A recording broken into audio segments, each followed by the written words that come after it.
ውበት ሲለካ ጨረቃዎቻችን ናቸው ለካ። ሰላም ጤና ይስጥልኝ የኔ ውድ ቤተሰቦች፣ እንደምናመሻችሁ እንደምንቆያችሁልኝ አለው እግዚአብሔር ይመስገን። እንግዲህ ጨረቃዎቻችን እንዳያቻቸው ውቦ ነው አሸብርቀው መጥተዋል ከእናታቸው ከወንድማቸው ጋር ማለት ነው።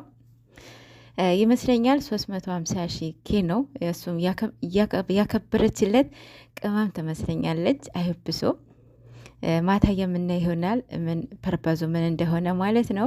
ይሄ ገስ ነው፣ ያው ያበሻ ገስ እኮ አያልቅም አይደለ?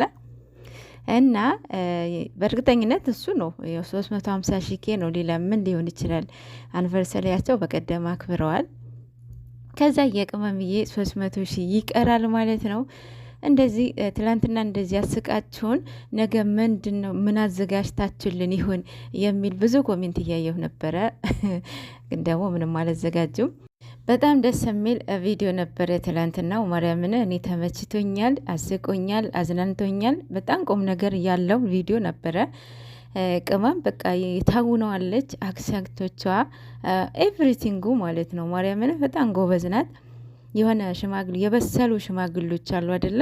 የበሰሉ ማለት ነው የሚያወሩትን እንጃ በቃ ልክ እንደነሱ ነው ያወራችው። ቁም ነገር የነበረ ቪዲዮ ነበረ። የኔ ቆንጆ የኔ ቅመም ማለት ነው። አዝናንቶናል ማለት ነው።